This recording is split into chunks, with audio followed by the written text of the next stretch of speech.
Hello everyone, good morning to all of you. बच्चे, आज हमारा जो टॉपिक रहेगा वो है ट्रांसजेनिक एनिमल्स। ठीक है, किस तरह से हम इन एनिमल्स को प्रोड्यूस करते हैं, इनको प्रोड्यूस करने का क्या बेनिफिट होता है और ये हमारे लिए किस तरह से यूज़फुल है, ये सारी चीज़ें हमने देखनी है। ठीक है, तो हमारा जो यूनिट थर्ड जिसका नाम क्या है, एनिमल बायोटेक्नोलॉजी, नाम जिसका है एनिमल बायोटेक्नोलॉजी। ठीक है, अब इस यूनिट थर्ड में एनिमल बायोटेक्नोलॉजी में हमने पहले देखना है ट्रांसजेनिक एनिमल्स, किस तरह से हम इन ट्रांसजेनिक एनिमल्स को प्रोड्यूस करते हैं, क्या क्या बेनिफिट होते हैं। ठीक है, अब बच्चे देखो, ऐसे ट्रांसजेनिक एनिमल्स होते कौन से हैं? ऐसे एनिमल्स जिनका डीएनए मैन्युपुलेट किया जाता है। क्यों मैन्युपुलेट किया जाता है और मैन्युपुलेट कैसे किया जाता है? देखो, अगर किसी भी एनिमल का ये नॉर्मल डीएनए है, इस डीएनए में हम कोई अपनी चॉइस के अकॉर्डिंगली पर्टिकुलर जीन को इंसर्ट करते हैं, कोई भी जीन है। ठीक है, जब हमने इस डीएनए में वो जीन इंसर्ट किया तो अब ये डीएनए मॉडिफाइड हो चुका है। ठीक है, या मॉडिफाइड बोलेंगे, मैन्युपुलेट हो चुका है, जिसमें कुछ ना कुछ एक्स्ट्रा मटेरियल आ चुका है जो फॉरेन पार्टिकल है, क्योंकि हमने अपनी चॉइस के अकॉर्डिंगली जीन इंसर्ट किया ना, वो उसका खुद का जीन तो नहीं है, खुद का जीन नहीं है, इसलिए हम उसको फॉरेन बोलेंगे। ठीक है, तो हम उसमें कोई ऐसा फॉरेन पार्टिकल इंसर्ट करें ताकि वो एनिमल हमारी चॉइस के अकॉर्डिंगली प्रोडक्शन करे। किसी भी चीज़ की प्रोडक्शन होती है, डिफरेंट डिफरेंट एनिमल्स पे वेरी करता है ये। ठीक है, अब हम इन्हीं एनिमल्स को, जो ट्रांसजेनिक एनिमल्स होते हैं, इनको जेनेटिकली मॉडिफाइड एनिमल्स भी बोलते हैं, क्योंकि हमने उनको जीन्स को क्या कर दिया, मॉडिफाई कर दिया। ठीक है, आज तक जितने भी ट्रांसजेनिक एनिमल्स प्रोड्यूस किए गए हैं उनमें रैट है, रैबिट है, शीप है, कौ है, फिशेज़ हैं। ठीक है, ये सारी प्रोड्यूस की गई हैं, लेकिन अगर हम पूरी एक ओवरऑल बात करें तो 95% हमारे पास ट्रांसजेनिक एनिमल्स में क्या है, माइस है। 95% माइस है, बाकी जो हैं वो एनिमल्स अदर थोड़े थोड़े हैं। ठीक है, अब जो ट्रांसजेनिक एनिमल्स हैं इनको हम कैसे प्रोड्यूस करते हैं? जो हमारा डिज़ायर्ड जीन है, मतलब जिस चीज़ की हमें रिक्वायरमेंट है, हम वो जीन क्या करते हैं, या तो एग्स में इंसर्ट करेंगे, जाइगोट्स में इंसर्ट करेंगे, या ब्लास्टोडर्म में इंसर्ट करेंगे। ठीक है, इन पर्टिकुलर चीज़ों में, इन पर्टिकुलर में ही हम इंसर्ट करेंगे, तभी जाके मॉडिफिकेशन आएगी, और ऐसी मॉडिफिकेशन होगी जो हेरिडिटी ट्रांसमिट करेगी, मतलब generation to generation carry on होगी। ठीक है, अब बच्चे देख लो, अगर हम मान लेते हैं कि हमने एग में नहीं किया इंसर्ट, हमने किस में किया, स्पर्म में इंसर्ट किया। ठीक है, तो स्पर्म का सिर्फ न्यूक्लियस फ्यूज़ करता है, बाकी जो भी मटेरियल है उसकी फ्यूज़न के चांसेस बहुत कम होते हैं। और अगर हम जैसे ह्यूमन स्पर्म मान लेते हैं, हम इसका न्यूक्लियस को एक्सट्रैक्ट करें, देन उसमें इंसर्ट करें, फिर उस न्यूक्लियस को ओवम के साथ फ्यूज़ करवाएं, ऐसा थोड़ा ये हेक्टिक सा प्रोसेस है। ठीक है, क्योंकि न्यूक्लियस तो बिल्कुल छोटा, न्यूक्लियस में क्या है, सिर्फ डीएनए है, उसको मॉडिफाई करने के कंपैरिजन अगर हम ओवम के अंदर डायरेक्ट ओवम को इंसर्ट कर दें, ओवम देखो, न्यूक्लियस के कंपैरिजन ओवम तो ऑब्वियसली बड़ा होगा। ठीक है, तो हम ओवम में अगर इंसर्ट करें तो वो हमारे लिए ज़्यादा बेनिफिशियल रहता है, इसलिए या तो एग में इंसर्ट किया जाता है, जाइगोट में इंसर्ट किया जाता है, या ब्लास्टोडर्म में इंसर्ट किया जाता है। ठीक है, अब जो डिज़ायर्ड जीन है वो कुछ भी हो सकता है हमारी अकॉर्डिंगली, हमारी चॉइस के अकॉर्डिंगली। उस डिज़ायर्ड जीन की वजह से जो पर्टिकुलर प्रोटीन्स हमें चाहिए होती हैं, या तो उनकी ओवर प्रोडक्शन हो जाती है। ठीक है, नई वाली प्रोटीन की, कोई भी नई प्रोटीन जो हम चाहते हैं, या उसकी ओवर प्रोडक्शन हो जाएगी, या जो पहले से एग्जिस्ट कर रही है लेकिन नॉर्मल वे में थोड़ी कम प्रोड्यूस हो रही है, उसकी भी क्या हो जाएगी, एक अच्छी खासी प्रोडक्शन हमारे पास हो जाएगी। अभी आगे मैं ट्रांसजेनिक एनिमल्स का बताऊंगी ना, कौन कौन क्या क्या प्रोड्यूस करता है, आपको सारा क्लियर हो जाएगा। ठीक है, और ये इनहेरिटेड होती हैं from one generation to another. अब एग्जाम्पल्स करते हैं हम ट्रांसजेनिक एनिमल्स की। एग्जाम्पल्स की बात करें तो हमारे पास जो ट्रांसजेनिक एनिमल्स होते हैं, इनका फिनोटिपिक कैरेक्टर भी चेंज हो जाता है। फिनोटिपिक मतलब उनकी जो अपीयरेंस है, उनकी जो फिजिकल अपीयरेंस बाहर से जो दिखने वाला होता है, वो भी उनमें चेंज हो जाता है। जैसे कि ग्रोथ रेट हमें क्लियरली दिखेगा, डिजीज़ रेजिस्टेंट होंगे, कोल्ड रेजिस्टेंट होंगे, और मिल्क प्रोडक्शन जो है वो इंक्रीज़ हो जाएगी जेनेटिकली मॉडिफाइड एनिमल्स में। अब सबसे पहले बात करते हैं ट्रांसजेनिक फिशेज़ की। ठीक है, तो ये हमारे पास एक जेड जूहू था और उसके को वर्कर्स थे। इटल का मतलब होता है को वर्कर्स। इनने क्या किया, एक फ़िश ली, ठीक है, और फिश में ह्यूमन ग्रोथ हार्मोन डाला। अब वो फिश का नहीं है, किसका है, ह्यूमन ग्रोथ हार्मोन, और उस फिश की ग्रोथ जो थी नॉर्मल से ट्वाइस हो गई। नॉर्मल जितनी ग्रो करती थी उससे डबल इनकी ग्रोथ होगी। और इस फास्टर ग्रोथ को देख के पहले तो उनने गोल्ड फिश में ये इंसर्ट किया। ठीक है, फिर आहिस्ता आहिस्ता उनने गोल्ड फिश को छोड़ के जो हम डेली लाइफ में कंज्यूम करते हैं, जैसे कि कार्प आ गई, ट्राउट आ गई, इनमें भी इंसर्ट किया ताकि इनका रेट जल्दी इंक्रीज़ हो और इकोनॉमिक वैल्यू जो है वो इंक्रीज़ हो, क्योंकि जितनी जल्दी फिश की ग्रोथ होगी उतनी ज़्यादा फिशेज़ बिकेंगी और उतनी ज़्यादा प्रॉफिट होगा। ठीक है, इस प्रॉफिट को देखते हुए फिर अदर फिशेज़ को पहले गोल्ड फिश में इंसर्ट किया गया, देन उसके बाद अदर फिशेज़ में भी इंसर्ट किया गया। उसके बाद कई सारे, जैसे देखो ये जेनेटिकली मॉडिफाइड फिश है, ये ग्लो करती हैं, इनमें लाइट चल रही है, देखो ये ग्लोइंग क्या है, ग्लोइंग फिशेज़ हैं, ग्लो फिश इनको बोलते हैं। अब इस कलर की नेचुरली तो बिल्कुल भी नहीं होती थी, तो ये लाइटें चलाने वाली तो फिशेज़ होती ही नहीं है, तो ये जेनेटिकली मॉडिफाइड फिशेज़ हैं जिनको हम यूज़ करते हैं एक्वेरियम में फॉर डेकोरेशन। अब ये देखो कैसी कैसी फिशेज़ हैं, ग्रीन है, पिंक है, येलो है, ब्लू है, ये पर्पल टाइप के, जिसको जो चाहिए जो पसंद हो आप वो खरीद के अपने घर में एक्वेरियम में रख सकते हो, ठीक है।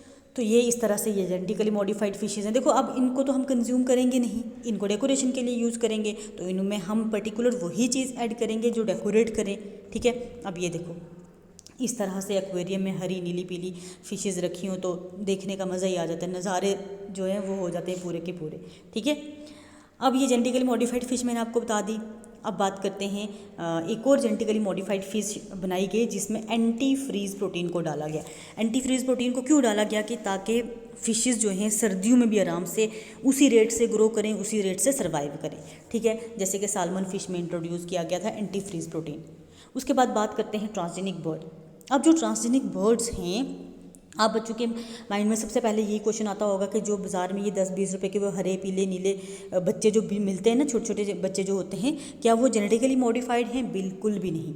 जेनेटिकली मॉडिफाइड बर्ड्स को हम डेकोरेट करने के लिए नहीं यूज़ करते। देखो बर्ड्स को क्या डेकोरेट करेंगे, क्योंकि बर्ड्स एक जगह पे तो रुकते हैं नहीं, उनको डेकोरेशन के लिए तो हम यूज़ करेंगे नहीं, तो इसलिए डिफरेंट कलर्स हम क्यों डालेंगे। वो तो ऐसे ही कलर डाल के तो बेचने के लिए करते हैं लोग, बाकी उसका कोई खास जेनेटिक्स से कोई रोल नहीं होता, डीएनए से कोई कंसर्न नहीं होता।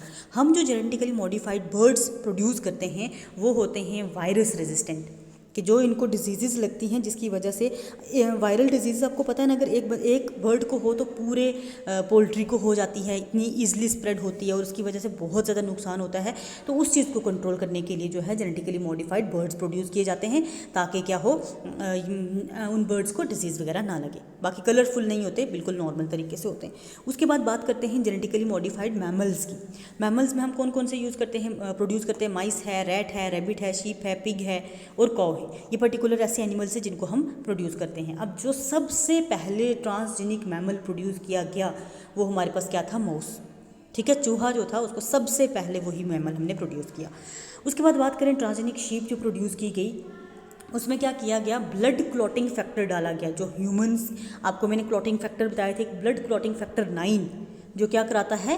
क्लॉटिंग कराता है। और ये किस में एब्सेंट होता है? हीमोफिलिक पेशेंट्स में एब्सेंट होता है। तो उस शीप में क्या किया गया? ब्लड क्लॉटिंग फैक्टर 9 को इंसर्ट किया गया, ताकि वो शीप जो है वो प्रोटीन को प्रोड्यूस करे। उस प्रोटीन को हम मिल्क से एक्सट्रैक्ट करते हैं, शीप के मिल्क से एक्सट्रैक्ट किया जाता है, आइसोलेट किया जाता है और हीमोफिलिक पेशेंट को दिया जाता है, ठीक है। तो ये 100% सक्सेसफुल नहीं है। अगर 100% सक्सेसफुल हो तो हीमोफिलिक पेशेंट को हम डायरेक्ट वही प्रोटीन दे दें।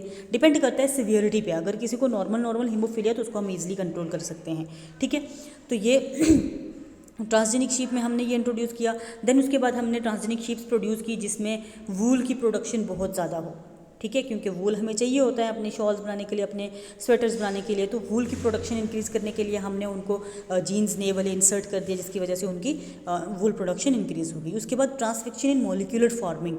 ट्रांसफिक्शन क्या होता है? अब ये चीज़ आ जाती है। ट्रांसफिक्शन पर्टिकुलरली ऐसा प्रोसेस होता है कि हम यूज़फुल अपने हिसाब से प्रोटीन्स को एक्सट्रैक्ट करें। कहाँ से? यूरिन से, ब्लड से या मिल्क से। जैसे अभी मैंने बताया ना कि हम क्लॉटिंग फैक्टर का जीन इंट्रोड्यूस करेंगे, उसकी प्रोटीन हम मिल्क से एक्सट्रैक्ट करेंगे। अब मिल्क में उस प्रोटीन के साथ साथ और प्रोटीन्स, नॉर्मल प्रोटीन्स भी तो होंगी, ठीक है, वाटर भी तो होगा, मिनरल भी तो होगा, लेकिन उसमें से जो रिक्वायर्ड प्रोटीन है उसको एक्सट्रैक्ट करने के प्रोसेस को बोलेंगे ट्रांसफिक्शन, ठीक है। तो ट्रांसफिक्शन की जाती है जिसमें हम यूरिन से, मिल्क से या ब्लड से कोई भी यूजफुल प्रोटीन को एक्सट्रैक्ट कर सकते हैं, ठीक है। देन उसके बाद हम क्या करते हैं? ट्रांसफिक्शन ऑफ कल्चर्ड मैमल। मतलब अगर क्या करते हैं, किसी बंदे को मान लो कैंसर है लेकिन विजुअल चेंजेस नहीं आई, पता नहीं चला, तो उसके सेल्स का कल्चर किया जाता है, मेमिलियन सेल्स का कल्चर किया जाता है। कल्चर करने का पता है ना आपको, हम क्या करते हैं? लैब में सेल्स की ग्रोथ करवाते हैं। अगर उनकी ग्रोथ बहुत फास्ट है, ठीक है, नॉर्मल से बहुत फास्ट है, तो हमें पता चल सकता है कि इस बंदे को कैंसर है, ठीक है। बड़ी इनिशियल स्टेज पे ये पता चल जाता है अगर किसी बंदे ने अपना कल्चर करवाना हो, ठीक है। तो इससे हम कैंसर को भी डायग्नोज कर सकते हैं, आराम से डायग्नोज कर सकते हैं, और कौन से पर्टिकुलर ऑर्गन का कैंसर है वो भी हम डायग्नोज कर सकते हैं, ठीक है। उसके बाद ट्रांसजेनिक मैमल जैसे पिग है, पिग को हम देखो, पिग और ह्यूमंस का ना ऑलमोस्ट सारी चीज़ें मैच करती हैं, बस थोड़ी सारी वेरिएशंस हैं, थोड़ी सारी कुछ एक अमाइनो एसिड में वेरिएशन है। इसीलिए आपने सुना होगा कि पिग का फैट इधर डाला जाता है, पिग का इंसुलिन यूज़ किया जाता है, क्योंकि पिग और मैमल्स की ऑलमोस्ट सिमिलर उनमें हैबिट्स नहीं बोलूँगी मैं, उनका जो जेनेटिक मटेरियल होता है ना वो ऑलमोस्ट सिमिलर होता है, थोड़ा बहुत वेरिएशंस होती हैं, ठीक है। उस थोड़ी बहुत वेरिएशंस की वजह से हम क्या करते हैं, इनको यूज़ करते हैं फॉर जेनेटिकली मॉडिफाइड, और इनकी प्रोडक्ट्स को हम पर्टिकुलरली यूज़ करते हैं। और एक चीज़ आपको और पता होगी, जो भी हम क्या करते हैं, मेडिसिन वगैरह बनाते हैं, कोई इंजेक्शन बना, कोई वैक्सीन बनी, उसको हम पहले पिग पे ट्राई करते हैं। अब हमारे पास और भी तो कई सारे मैमल्स हैं, हम और मैमल्स पे कम प्रेफर करते हैं, पिग पे जो है इंजेक्शन और मेडिसिन तो डेफिनेटली पिग और रैट पे ट्राई की जाती है। अगर हम बात करें जैसे कि मंकी वगैरह हैं, मंकी वगैरह पे कॉस्मेटिक्स का प्रोडक्ट यूज़ किया जाता है, लेकिन जो मेडिसिन का होता है ना वो पर्टिकुलरली पिग पे यूज़ किया जाता है, क्योंकि इनका और हमारा ऑलमोस्ट सिमिलर टाइप का होता है जेनेटिक मटेरियल, ठीक है। तो पिग का क्या किया, पिग को ऐसा मॉडिफाई करके पिग को बनाया गया ताकि वो ऑर्गन डोनेट कर सके ह्यूमंस को, ठीक है। ऐसा तो होता है कि फैमिलीज़ वाले डोनेट कर देते हैं, लेकिन कभी कभार ऐसा हो जाता है कि कोई भी डोनेट करने को तैयार नहीं होता, ऐसा ऑर्गन पर्टिकुलर होता है। जैसे हार्ट है तो कोई हार्ट कब डोनेट करेगा, जब किसी की डेथ हो रही होगी, कोई मर गया तो हार्ट हम उसका निकाल सकते हैं, ठीक है। ऐसा तो नहीं है कोई जिंदा है तो बोलेगा हाँ जी चलो मैं अपना हार्ट दे देता हूँ, तुम जियो मैं अपने आप को ख़त्म कर देता हूँ, ऐसा बिल्कुल भी नहीं होता है रियल लाइफ में। मूवीज़ में होता है, रियल लाइफ में ऐसा बिल्कुल पॉसिबल नहीं होता है। तो इसलिए उस एमरजेंसी को कंट्रोल करने के लिए ट्रांसजेनिक पिग बनाए जा रहे हैं, जिनका ऑर्गन्स को हम ह्यूमंस में ट्रांसप्लांट कर सकते हैं, ठीक है। उसके बाद ट्रांसजेनिक मॉस्किटोज़ बनाएं एज अ वैक्सीनेटर। देखो मॉस्किटोज़ पर्टिकुलरली क्या करते हैं, स्प्रेड कराते हैं मलेरिया वगैरह को, कॉज तो नहीं कराते बट स्प्रेड कराते हैं। तो नई टेक्निक ऐसी बनाई गई है कि उन मॉस्किटोज़ को इस तरह से मॉडिफाई किया जाए ताकि वो टॉक्सिन्स की जगह एंटीबॉडीज़ हमारी बॉडी में डालें, टॉक्सिन्स ना डालें, ताकि क्या डालें, एंटीबॉडीज़ डालें, तो उनको हम डायरेक्ट यूज़ कर दें, एज अ वैक्सीन यूज़ करते हैं, ठीक है। ट्रांसजेनिक कॉज प्रोड्यूस की जाती हैं जिनकी मिल्क प्रोडक्शन बहुत ज़्यादा होती है, ऐसी कॉज को हम प्रोड्यूस करते हैं। ये कॉव वगैरह, कॉव बफेलो तो बहुत कॉमनली यूज़ होती है क्योंकि ये डेयरी फार्मिंग में पर्टिकुलरली अच्छी खासा यूज़ होता है। ट्रांसजेनिक कैट्स प्रोड्यूस की गई हैं, क्यों, to find the therapies for HIV और एड्स, इसकी थेरेपीज़ के लिए ट्रांसजेनिक कैट्स को प्रोड्यूस किया गया। अच्छा, एक और ट्रांसजेनिक कॉव प्रोड्यूस की गई जिसमें जो मिल्क की फीचर्स हैं, मिल्क में जो प्रोटीन है, मिल्क में जो भी कंटेंट है, चाहे वो विटामिन है, चाहे वो विटामिन C है, चाहे वो प्रोटीन है या फैट का कंटेंट है, प्रोटीन का कंटेंट है, ये सारा कुछ ह्यूमन मिल्क की तरह, ठीक है, ऐसे मिल्क प्रोड्यूस किया गया, ऐसी ट्रांसजेनिक कॉव प्रोड्यूस की गई जिसका सारा का सारा मटीरियल जो है ह्यूमन मिल्क की तरह हो, ठीक है। तो उसके बाद फ्रूट फ्लाई जो है ड्रोसोफिला को प्रोड्यूस किया गया ताकि हम क्या करें, उसको as a model organism use करें फॉर रिसर्च, ठीक है। ये ट्रांसजेनिक कुछ एक एनिमल्स मैंने आपको बताए, इतने सफिशेंट हैं। अगर आप में से कोई और करना चाहता है तो जो भी बुक से आपको अवेलेबल है आप कर सकते हो, ठीक है। उसके बाद ये हमारे पास ट्रांसजेनिक क्या है, ट्रांसजेनिक बर्ड्स, ये हमारे पास क्या है, ट्रांसजेनिक बर्ड्स हैं। देखो दिखने में बिल्कुल भी चेंजेस नहीं दिख रही, इसमें बिल्कुल सिंपल की तरह है, लेकिन इसमें हमने वायरस रेजिस्टेंट डाला हुआ है, ठीक है। और ये आ गया ट्रांसजेनिक पिग, ये भी बिल्कुल इसमें फिजिकल अपीयरेंस कुछ भी नहीं दिख रही है, ये ट्रांसजेनिक पिग है, ये देखो ये इसमें दिख रही है, ये सेल्फी खिंचवा रही है, ये इसका मतलब अच्छी खासी ट्रांसजेनिक या जेनेटिकली मॉडिफाइड गोट है।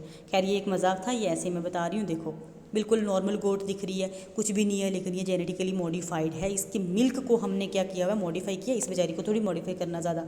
ये देखो फिजिकल अपीयरेंस में दिख रही है, वूल देखिए किस तरह वूल से भरी पड़ी है। तो ये जो एक्सेस में वूल प्रोड्यूस हुई है ना, ये जेनेटिकली मॉडिफाइड है।